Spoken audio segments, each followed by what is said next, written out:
How did you deal with the news that you're gonna have to miss an extended period of time at that point?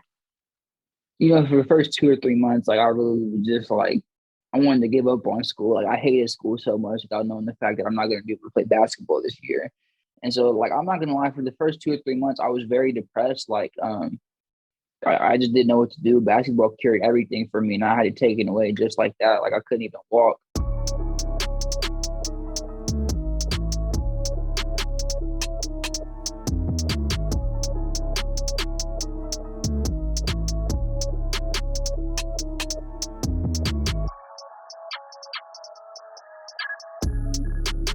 What's going on today? I'm the host, ZachSchuZ Schumaker, and joining me today is a four-star recruit who currently ranks in the top 30 in the class of 2023. He's the second commitment in Purdue's 2023 recruiting class that currently ranks number 2 in the country. He also is the third highest ranked commit in Purdue history. Dravyn Gibbs-Lawhorn.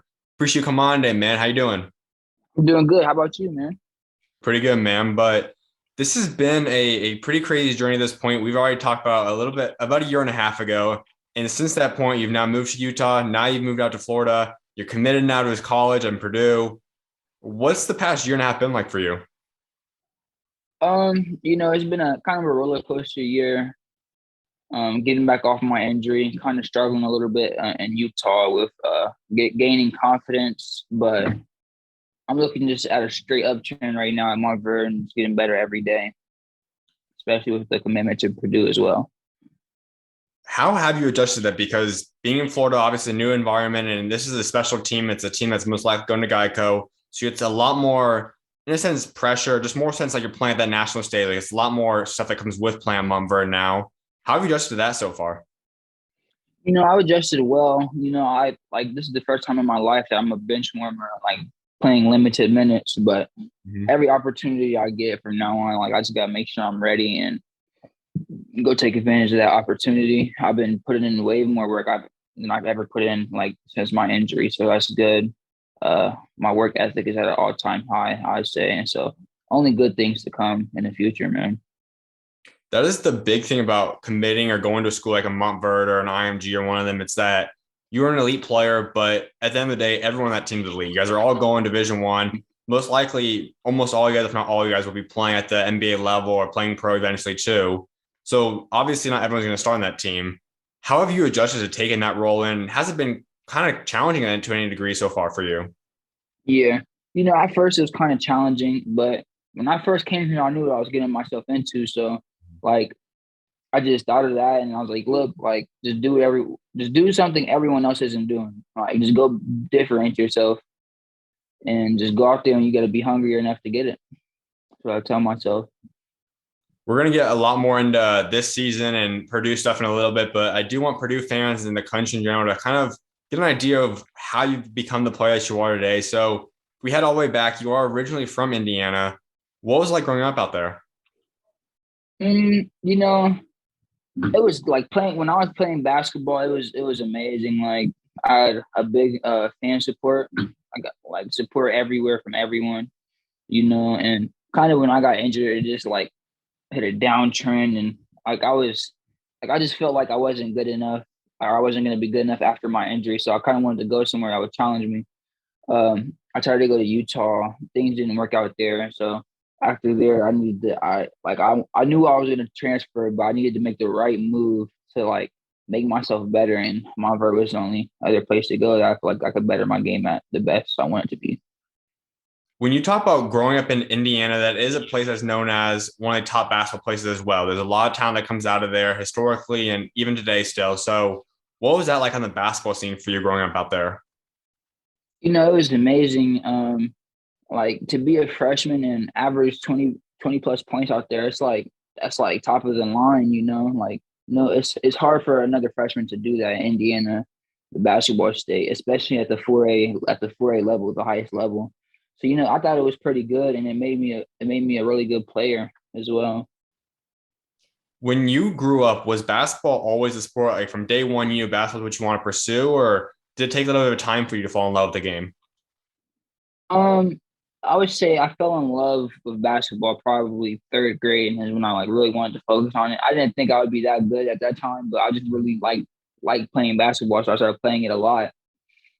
second grade, I was a baseball player, and I was actually as good as I was at baseball as I was at basketball. So it was like a 50-50 decision. I feel like if I would have stuck with baseball, I'd be as good as I am in basketball right now.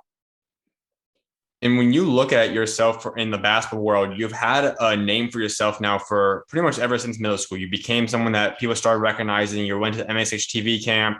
You were a notable player on that degree. You came right into the first rankings. You're a top ranked player.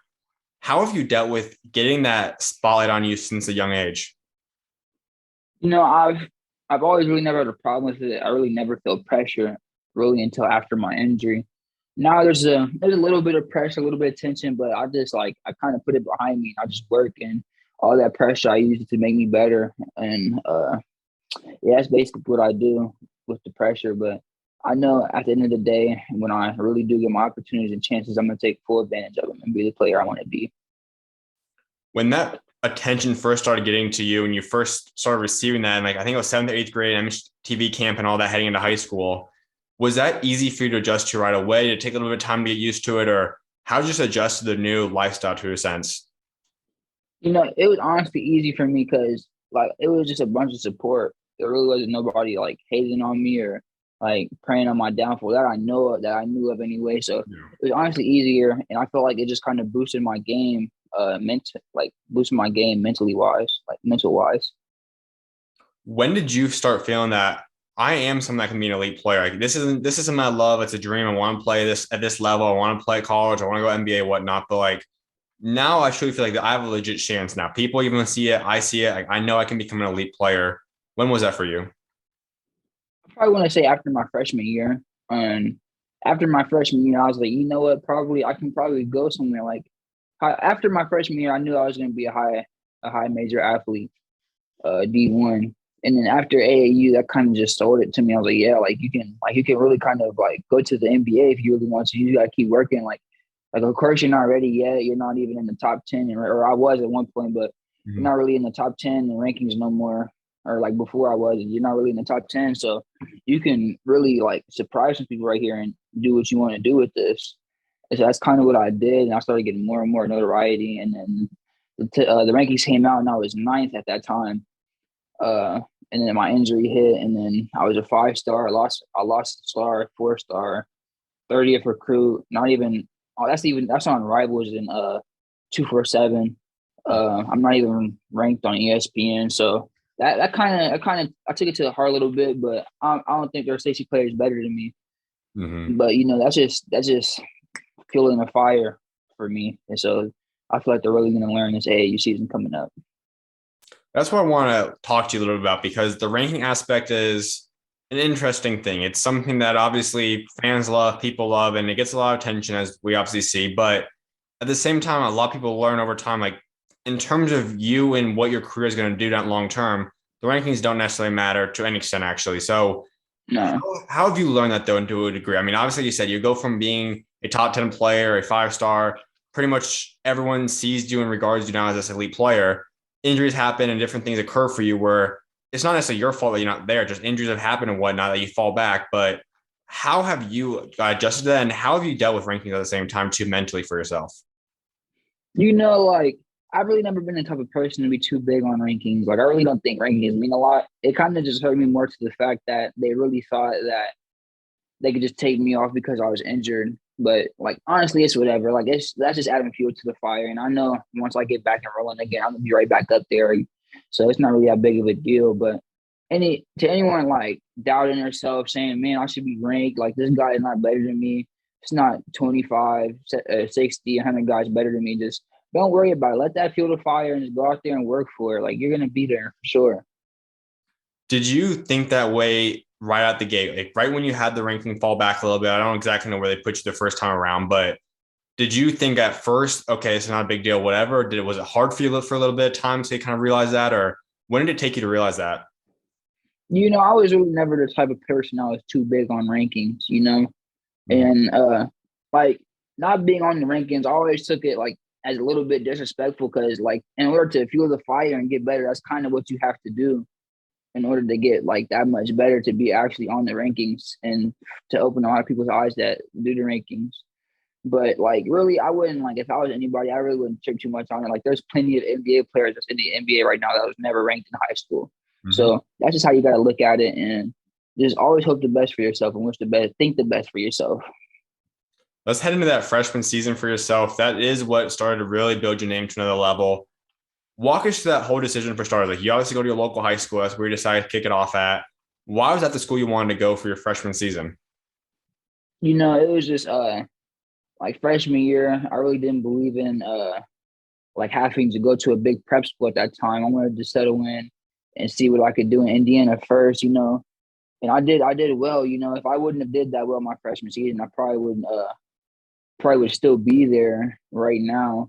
But like I wanted to take my game to the like better like to the best level, and you can't really do that like to best level possible. You can't really do that like staying local and like playing against like guys that's like baseball players, soccer players, swimmers. Like you got to play against other players that want to go to the next level, just like how you do, and that's really what's going to make you better. When that season wrapped up, you'd play the AU season, and I know that's the injury then occurs. You play through the injury. We're getting to that in a second. When did the injury first start occurring for you? Was that just a one incident thing happen? Did it build up over time? When did the injury occur for you, and just how that kind of takes you the timeline of that aspect? So when I first went in for the doctors, they said it had been like I had a fracture in my ankle for a while, and then rest or and but actually the first time I went, they said it was an ankle sprain and I needed to rest 3 weeks and I come back to play. But it was actually a fracture in my ankle, so I rested in 3 weeks. Went to the Crossroads camp, broke my ankle. Literally some kid kicked it and just snapped. And then I went to the foot doctor and they told me, yeah, this thing's been fractured for like 9 months. Like, why haven't you got it checked out earlier? And I just really never noticed it was fractured. I just kept going. So did that first start happening? The 9 months from that point was during your freshman season of high school, or was that during EYBL or AU season? It was starting my freshman year. Did it affect you to any degree? Was it just feeling almost as kind of sore to a sense? Did it actually cause pain throughout that season, or where were you in the pain tolerance aspect? I really didn't like. I honestly did not feel any pain my freshman year. Mm-hmm. It was mainly I was running on the beach like early July, and I kind of felt a sensation down there of it hurting. So I was like, man, like what's going on? Like what's going on with my ankle? And so I continued to play, just not worry about it. I played the rest of my AAU season, and it was really bugging me. So going into my sophomore year, I started. I went. That's when I went to the camp and found out I actually broken it, Mm-hmm. and that it was fractured for that long. You've already mentioned a few times, but that's not an easy thing to go through. Obviously, your name's buzzing. You're just starting to really get into the recruiting aspect too at that point, just about ready to get into it. How did you deal with the news that you're gonna have to miss an extended period of time at that point? For the first 2 or 3 months, like I really was just like I wanted to give up on school. Like I hated school so much without knowing the fact that I'm not going to be able to play basketball this year. Um, that was a bad habit for me. I just didn't want to go. And so like I'm not gonna lie, for the first 2 or 3 months, I was very depressed. Like I just didn't know what to do. Basketball carried everything for me, and I had to take it away just like that. Like I couldn't even walk. So what I did for myself, I just basically found out all the stuff I could do at that time that would help me still and get my body right, like lifting, one leg push ups, like having my right leg over my left one and just doing push ups and shooting free throws on my scooter, just working on my form. That was really all I could do at that time, and that kind of somewhat eased the pain a little bit, eased the depression. I know you're also a believer, and we'll get into your faith a little bit later as well, but was it God? Was it family? Who else did you rely on, if anyone, during that time span? God, obviously, I mean, like, there's no other person I really wanted to rely on, but God, like, it was all in His hands. Like, my recovery was in His hands. Everything everything in my life is always in His hands. Like, I always pray, and that was probably the most I've ever prayed. Like, I was praying like 2 or 3 times a day. Like, God, please, like, just let me get back to the sport I love. This is the game I love. Like, not even just like on the competition ones. Like, I really just love basketball. Any believer knows that it's not necessarily easy though to just go right to God and kind of have that trust in Him when something does happen that's not a good thing, obviously a downfall or a negative aspect in life. Was that something Yeah. that right when the injury occurred, you started saying you could trust God? Did it take some time to say, okay, this isn't what I want to be doing right now, but sometime down the road, this might be a benefit? When did it take you to realize that? Um, honestly, like it didn't take me no time at all. Like as soon as I went in, like, and the doctor told me it was sprained, I was praying. Like I pray, I pray a lot. People that are around me a lot will tell you, like, before every meal I pray and stuff like that. So I really went to God as soon as possible, and I was just like, God, like, I know you're testing me right now. I still have faith in you. Like, I'll never lose faith. Like, just please, just help me get back as soon as possible. And that's one thing my parents have always told me as a young kid. Like, you're going to be tested, but don't ever in your life doubt God and doubt, like, as God, why is He doing this to you? Like, it's like God tests His soldiers with the worst test possible to see if they're really soldiers or not. And I would say I'm a soldier, and I always have faith in God. When did you really start forming that relationship with God? Was it, like you said, obviously your family kind of raised you up in it, but there's always that point when you form that personal one-on-one connection with Him. So when did that happen for you? I want to say I want to say the first time I got baptized, it's actually a funny story. We were at this little it was like a little church cookout at this one park. I just won a 3-point shooting contest actually. And it Mhm. was just random. The church asked, like, hey, do you want to get baptized right now? And I was like I was probably in like second grade, and I didn't even have a close relationship. I would go to church, but my relationship with God wasn't even close. Mhm. And I remember they took me to this bucket, and like the water was like muddy, like it wasn't even clear water, like it was muddy water. And my dad was like, "Are you sure you want to get baptized now? Like we can take you to a church and get you baptized tomorrow if you want." And I was like, "No, like I look, you want to do this right now." And that's kind of when I formed my relationship with God. And then I did end up getting baptized a second time as well with some clear water, some clear holy water. Walk us through that next experience. Was that then like a couple of years later? Was that pretty soon after that point, or when did you get the next baptized? It was it was like I want to say probably a year after that fact I got baptized for the second time. It was just the same thing. Like we were in church, and the guy had asked the pastor asked, like, "Hey, is there anyone in this room that wants to get baptized?" And I was at a trying or a trying period in my life, and I was like, you know what, like I need to get baptized right now. Like I feel like this will really help me and help me get over all the barriers I'm facing in my life. So I got baptized right then and there, and like literally within a week, like everything started to open up for me. It was crazy. That's kind of what made my bond even stronger with God. And literally, like 45 minutes before that, I caught tongues for the first time and started speaking tongues. How has your relationship grown with God since that point? There's obviously always developments. You have your ups and downs in any relationship, but how have you seen it grow from that point, or even from the beginning when you first started to trust God to today? Um, like I've seen it grow tremendously. Like I said earlier, like you can ask anyone. I pray before almost every meal I pray for. If I take one bite of my meal in my prayer, I even say, God, I'm sorry I even ate without praying. Like I really love God. Like the relationship we have is very strong. And I thank him. I thank him for everything. Like even when I pray for before a game, I thank him for the opportunities he's given me before my meal. I thank him for the clothes on my back, the shelter over my head, and the food that I'm about to receive. And I just like ever since I've had that relationship with him, I just felt blessed. I know you haven't been out at Montverde for too long, but I do know there's a couple other guys on that team that are super strong believers. One of them is Sky. So, have you got a chance to talk about your faith, talk about God with Sky or anyone else on that team yet? Not really as much. I do talk. I've talked to Scott a little bit about it. Actually, he tells me he's no, actually, I haven't talked to him. It's people that's around him too that I talk to that tell him he's a big believer, like a real big time Christian, and believes God. And so, yeah, I knew Sky was a believer. He has a lot of tattoos, like a lot of Bible scripture stuff on him. Mhm. Let's go into that next move for yourself because your freshman season is done. You go through the injury then obviously you decide to make your next transition. You go from Indiana out to Utah, RSL Academy. What led to that transition, and why do you feel like Utah was the right place for you at that point in time? Um, I feel like at that point in time, and you going to Utah, it was uh like they're playing a national schedule or a somewhat national schedule. So I was like, I'm gonna play against some really good players, play some really good teams, and that's kind of what's gonna take me to the next level. It really wasn't like as high a level as I thought we were gonna be playing, like what Wasatch is.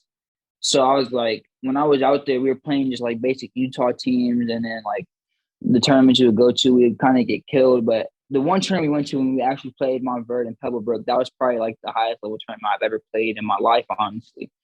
But I just felt like it wasn't enough like high level games that I needed to be in. So like coming to Montverde, I was like, yeah, like every team you play is high level, has like 4 or 5 D1 athletes in the team. That's exactly what I thought I needed. So that's why I came here. At that place, you still were recovering, I believe. When did you start feeling you're at a place where you could play basketball again? Like, what month was it? And when did you start feeling like you're getting close enough, maybe not 100%, but good enough to start practicing and playing competitively? When was that in terms of in timeline comparison to when you moved out there to Utah? Uh, it was the exact date was August 23rd. I'll probably never forget that date. August 23rd, 2021.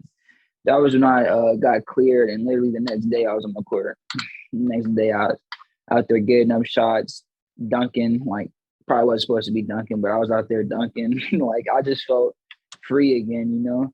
And even after that, I prayed. I was like, God, thank you so much. I'm pretty sure I cried during that one too. Like it had been a whole like exact like a year and a week exactly since I had like last step foot on the court. So I like it was a little emotional for me. So I cried a little bit for sure. I know for a lot of guys that go through a severe injury, there's always a point, for most of them at least, that you are a little bit hesitant to use that leg. It's a little bit of, in a sense, maybe even scared to use it because you're not as confident in it for a little bit because of what happened. Have you got over that point, and was that even a problem for you for a little bit, kind of getting trust back in your leg again? Honestly, it wasn't like Mhm. I like I said, I got back on that court and I just took off. I would say I fully trust my leg. I fully trust my right ankle. Like I don't have no pain in it anymore. Like everything is fine. I would say I was a little bit more hesitant to the fact that was I going to be as good as I was before uh, I had gotten injured, and I don't think I was. Like I don't think I was ready. And being out in Utah, like, I just didn't have the same work ethic as I have here in Montverde. So I feel like I'm just now starting to get back to my normal self of working out every day, doing push-ups, doing my push-ups, and just getting back to 100% me. You know. For a lot of guys that go through a severe injury, though, a lot of them say that you might not have got better on the core in terms of skill set or whatnot, but there are sometimes areas that you develop, though, in terms of rather be almost getting a coaching view, seeing the game from a different perspective, some form of development off the court for yourself. Where would you, or did you say you even grew in any aspect during that year off? My defense, honestly, was horrible before I got injured. Like I couldn't even stay in front of a regular like high school player that averaged like 5 points a game.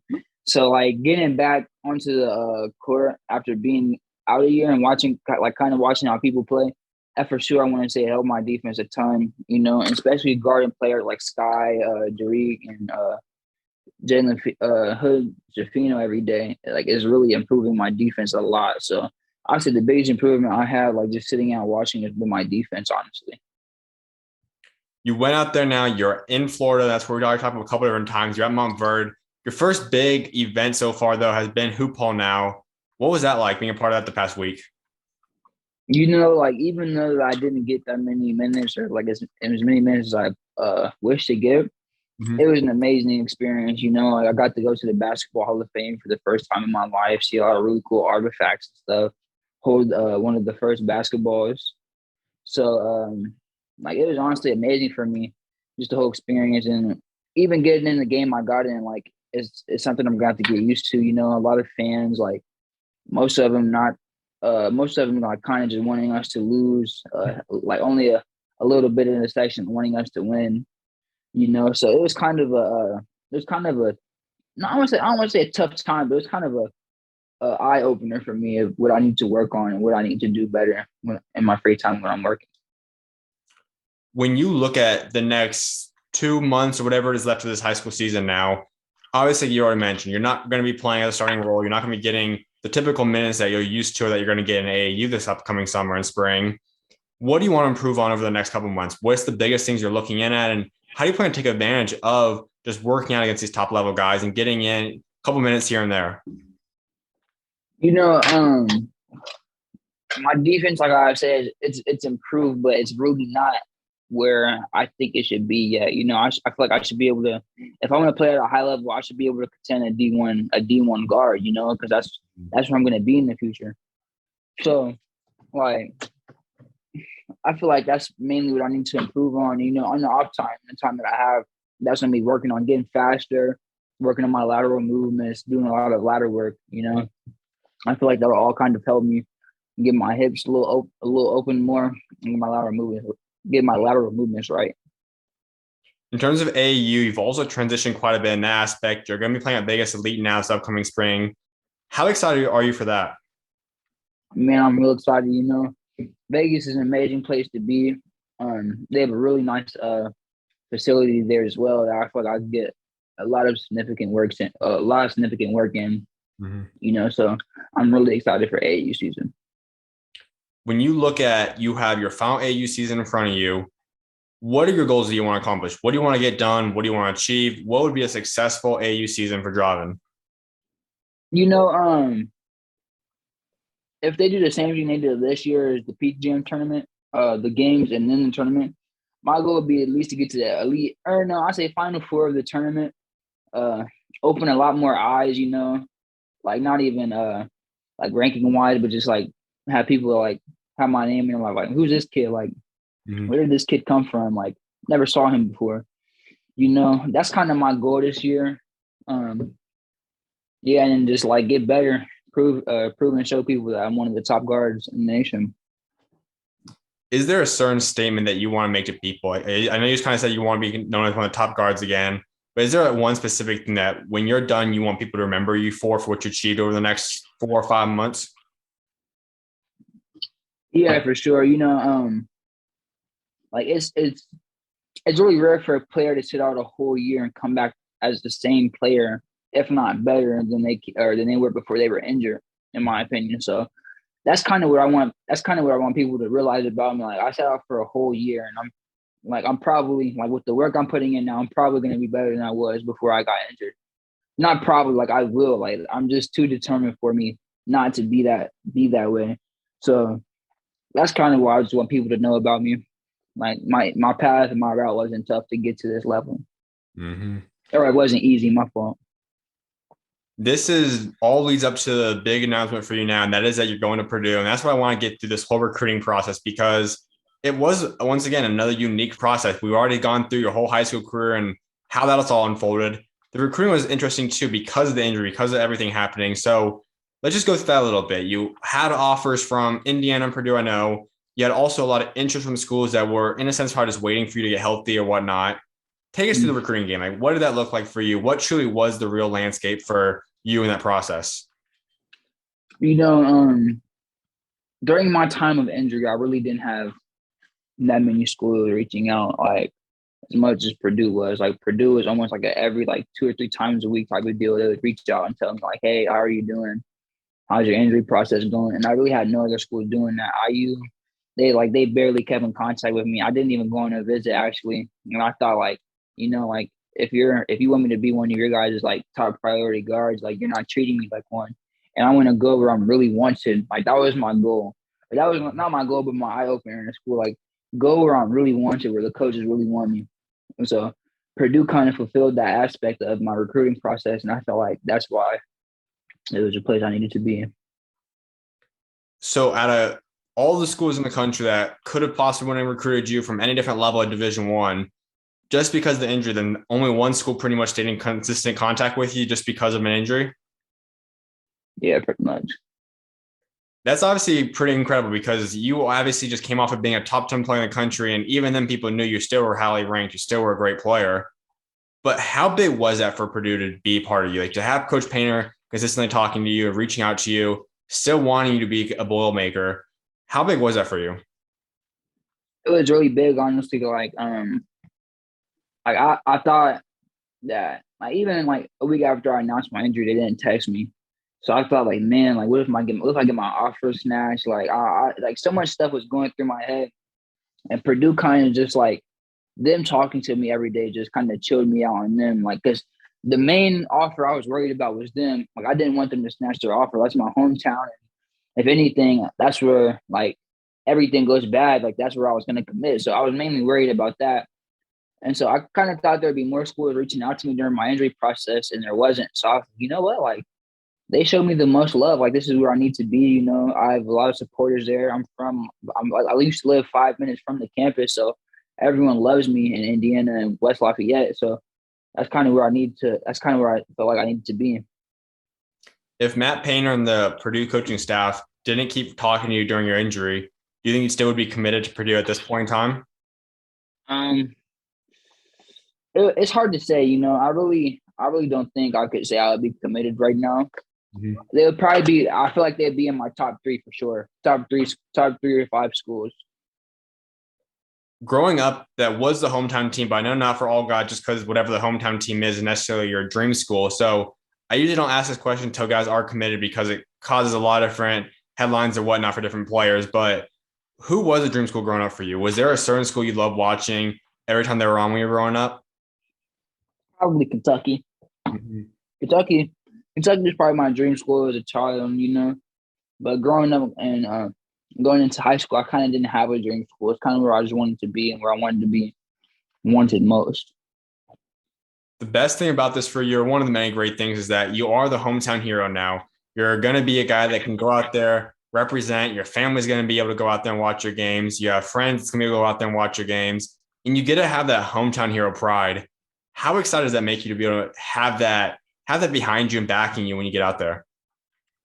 Man, that makes me very excited. And honestly, like I love my city. You know, like that's where I had some tough times there. You know, like everyone has tough times. Mhm. Everyone has a hard story. You know, but that's my city, and I'll always be where I was born and raised at.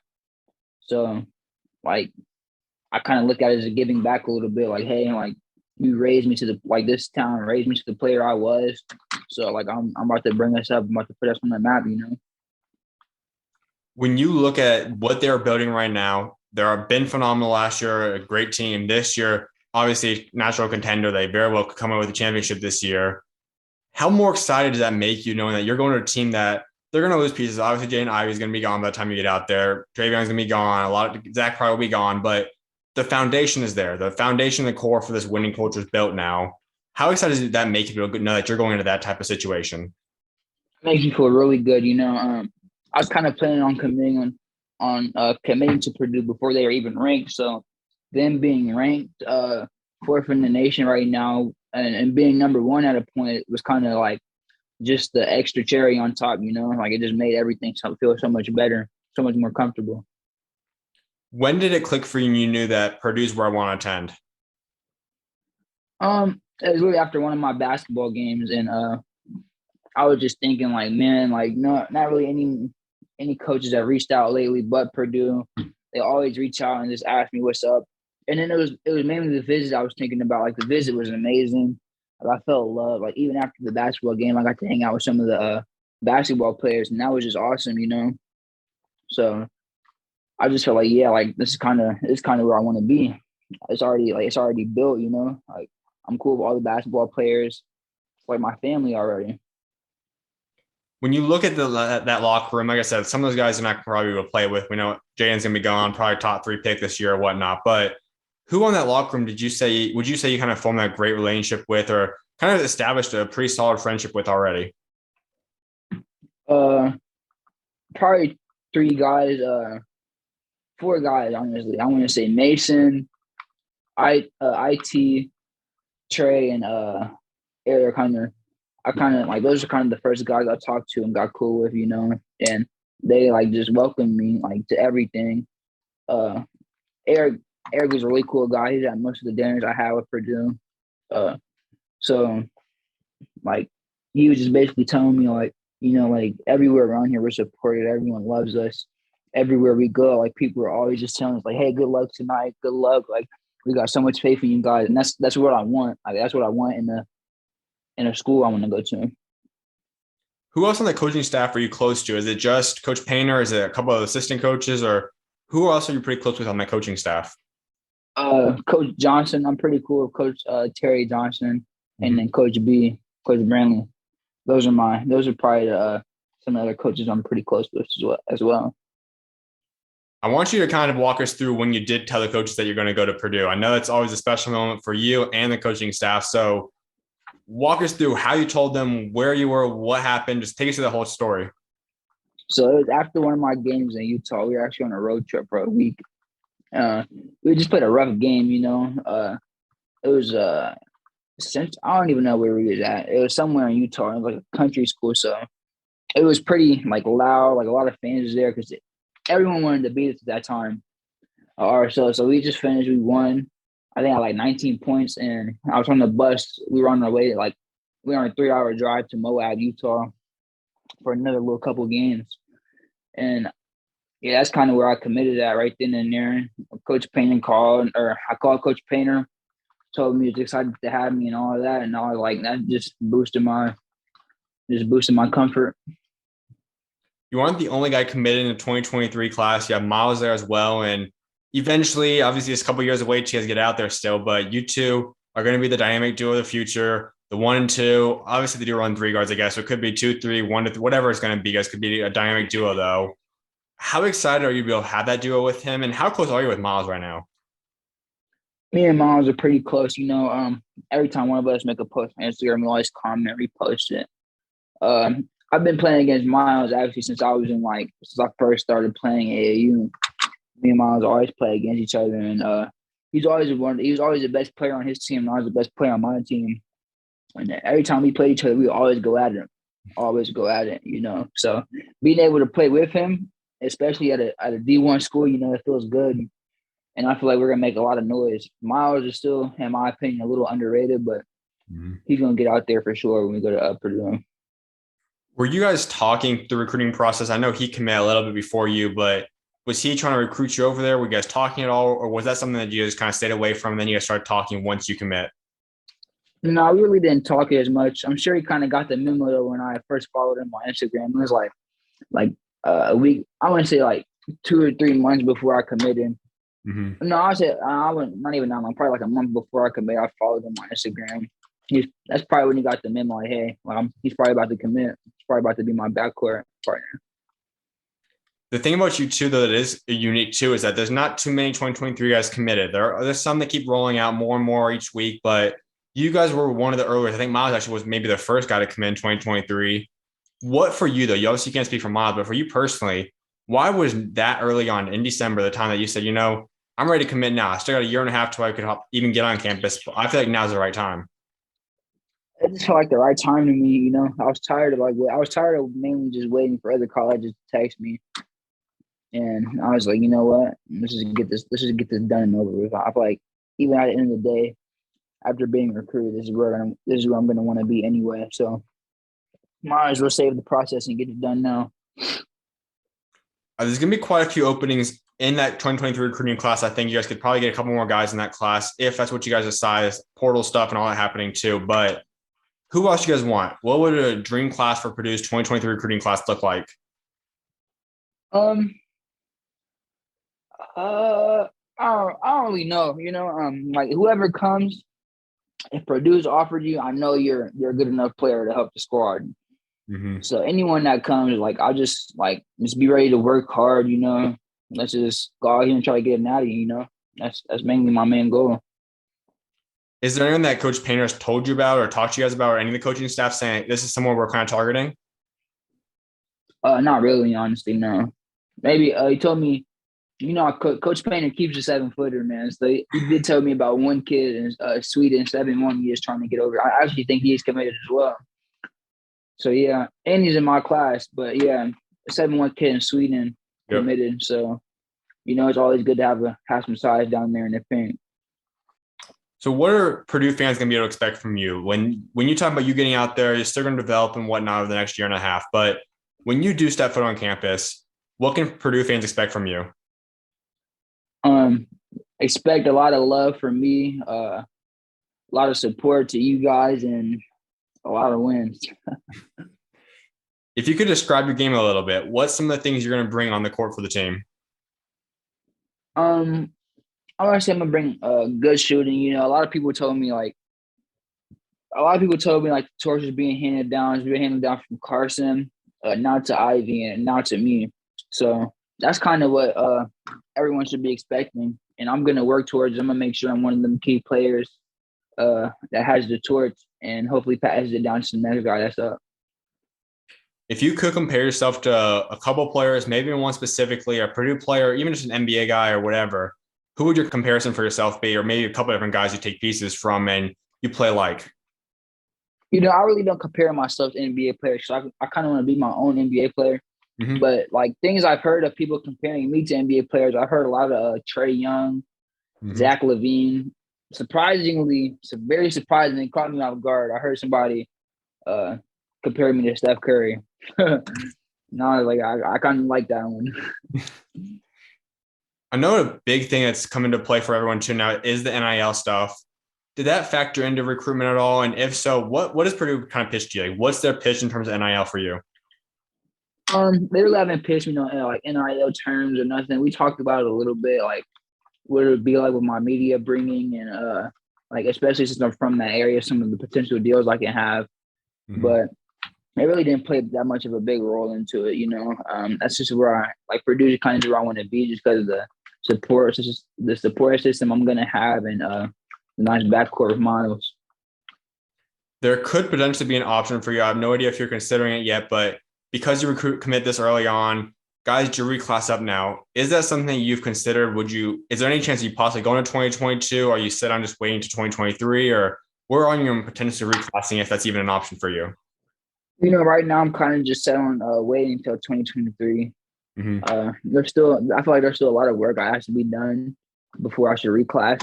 So I'm gonna go get that work done and maybe just maybe if I feel like I put enough work in and still can get a lot of work in at Purdue, I'll reclass. But right now at this time, like just being right now, I don't think I'll do it.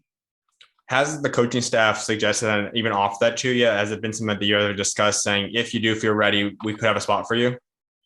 No, not at all. I know another big thing for guys is the jersey number when you get out to Purdue. And that's kind of the thing that signifies each player and their career and the legacy out there. So if you could pick one number, what number do you want to rock out with at Purdue? Number 4 for sure. That's been my number since high school or freshman year of high school. So if I can get that number 4, I'll probably be my number. Is there any significance and meaning behind it? Um, Honestly, not really. I just like the number. I remember in high school, I did pick it because I wanted to be that man all 4 years of high school. Like 4 years of high school, I want to be the go-to guy. So that's kind of why I picked it in high school. But no, I just like the number 4. You also are now, I think you might have fallen a little bit, but when you first commit, you were the third highest ranked commit in Purdue history. And over the next year and a half, I think we all know what you're going to do on the court, that you're going to probably get back to right around that range. So just to know that your name is heading into campus as one of the best players to commit to Purdue, what does that mean to you? It honestly means a lot. I didn't even know. I didn't even know I was the third highest recruit to even commit to Purdue. And so that kind of just tells you that, man, that's amazing, especially for Ivy and Carson Edwards being here. Like that brings in a lot of hype for me, and I'm gonna make sure I live up to that hype, if not live it up even more. I know all guys want to be remembered for something. So when you do end up leaving Purdue, what do you want to be remembered for what you achieved both on and off the court there? On the court, I just want to be remembered for like taking the team like very far to the tournament. I'm determined on getting a natty right there at that level of Purdue. Off the court, I just want to be known as a guy that was just cool to everybody, chill, and would talk to the fans even if he had time. Like just a loving support guy to the fans. We already discussed faith a little bit, but that's why I want to wrap up talking about a little bit more. So you look through this entire journey that we've talked about. Where's the biggest moment that you've seen guys show up in your life so far? Probably during my injury. Like when I was injured, God, like every time I started doubting myself, just the slightest, God showed up at least one time with it's either the doctor with good news or me. I like just the little things like getting a call from Coach Payne like that. Like I feel like even the little things like that was God just telling me like, hey, keep your head up. Like you're gonna get through. You're gonna get through it. And your brand's going to continue to grow as well. And as you get a bigger and bigger platform through your college career, then potentially pro career as well, how do you look to be the light and spread God's word as you continue to move to different levels and get a larger and larger platform? Like I always, especially when I grow my media account, like I'll always spread God's word, post scripts, even post scripts myself that I think are very powerful. Mm-hmm. My dad's not too set on it yet, but when I turn 18, I'm probably gonna get a tattoo on my left forearm, a nice scripture. I think it's very powerful. I'm not for sure yet, but I'm gonna get a nice, powerful scripture. What would you say is your favorite verse right now? Right now I can only remember one. I can never like really remember the full Mm-hmm. verses. I know it's in Psalms 25. I can't remember the number. I just know it's in Psalms though. Mm-hmm. It was like there will come a day where you shall need me Mm-hmm. for a battle, and I shall be there to glorify you, or something like that. I felt like that was really, really powerful. Like even though it was God, like I kind of just like try to relate to that script where people need me, and I got to be there to help them and like help even overachieve what they needed me to do. You know, and even though I'll never be able to do what Jesus did or what God did, that's still something I want to relate to, and it motivates me. Amen, man. Well, my final thing for you, give Purdue fans your 3 biggest goals that you have set for your Purdue career. Win a natty, break some type of record. I don't know, just break a record. Just yeah, and hopefully be good enough to where I can retire my number. Absolutely, man. Well, Dravyn, I appreciate you coming on today. I'm excited to see what God's got next for you over the next year and a half. Congratulations on the commitment again, man, and best luck the remainder of the season. Thanks, man. Hope you have a good one. Absolutely, man. You're always welcome on. God bless. Yes, sir. God bless.